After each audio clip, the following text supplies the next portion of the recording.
ଯେଉଁଭଳି ଭାବରେ ଦରଦ୍ରାମ ଓଡ଼ିଶାରେ ହୁ ହୋଇ ବଢ଼ି ଚାଲିଛି ତାହା କଳ୍ପନାତୀତ। ସାଧାରଣ ଜନତା ବଞ୍ଚିବା ସାପେକ୍ଷ।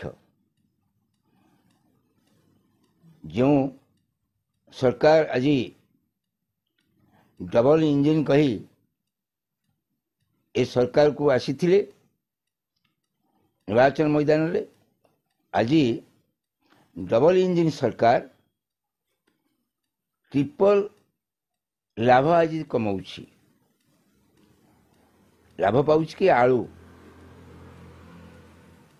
ଯେ ଆଳୁ ରେଟ୍ 15-20 ଟଙ୍କା ଥିବା ସ୍ଥଳେ ବର୍ତ୍ତମାନ 60-70 ଟଙ୍କା ବଜାରରେ, ଏବଂ ସମସ୍ତ ପରିବା ଦର 60ରୁ 100 ଟଙ୍କା ଭିତରେ। ସାଧାରଣ ଲୋକ ବଞ୍ଚିବା କଷ୍ଟଦାୟକ। ଆଶା କରୁଛି ଯଦି ଆଗାମୀ ଦିନରେ ଏସବୁ ଜିନିଷ ରହେ, ଏଇଭଳି ଦରଦାମ ବୃଦ୍ଧି ରହେ, ଜାତୀୟ କଂଗ୍ରେସ ଆଜି ରାଜରାସ୍ତାକୁ ଓହ୍ଲାଇବ ଆଜି, ଏବଂ ତାଙ୍କ ଦରଦାମ ନିୟନ୍ତ୍ରଣ କରିବାକୁ ଆମେ ପ୍ରୟାସ କରିବୁ।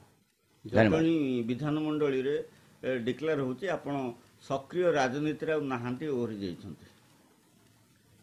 ମୁଁ ଯେହେତୁ କଂଗ୍ରେସର ବିଧାୟକ ପ୍ରାର୍ଥୀ ଭାବରେ ଲଢ଼ିଥିଲି,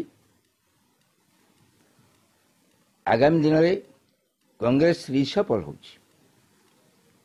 ସଭାପତି, ରାଜ୍ୟ ସଭାପତି ଏବଂ ରାଜ୍ୟର ପରିଷଦବର୍ଗ ବଛାଯିବ।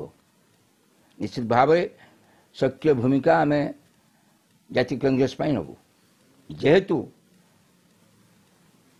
ଖୋର୍ଦ୍ଧା ଜିଲ୍ଲା, ପୁରୀ ଜିଲ୍ଲା, ନୟାଗଡ଼ ଜିଲ୍ଲା ସର୍ବାଧିକ ଭୋଟରେ ଆମେ ପାଇଛୁ, ଏଠି ଜିତି ନ ପାରିଲେ ବି ଏଠି ଜାତୀୟ କଂଗ୍ରେସକୁ ଆହୁରି ଦୃଢ଼ୀଭୂତ କରିବୁ, ଏବଂ କଂଗ୍ରେସର ମଧ୍ୟ କିଭଳି ଭାବରେ ବାନା ଉଡ଼ିବ 2029ରେ ସେ ବ୍ୟବସ୍ଥା ମଧ୍ୟ କରିବୁ। ଜାତୀୟ କଂଗ୍ରେସ ସହିତ ମୁଁ ଅଛି, ଆଗାମୀ ଦିନରେ ରହିବି, ଏବଂ ଆକୁ ଜଟଣୀକି ସଶକ୍ତ କରିବୁ। ଯଦି କୌଣସି ଭ୍ରମାତ୍ମକ ଯଦି ବିଚାରଧାରା ନେଉଥିବ, ସେ ଭ୍ରମରୁ ସମସ୍ତେ ଓହରି ଯାଆନ୍ତୁ।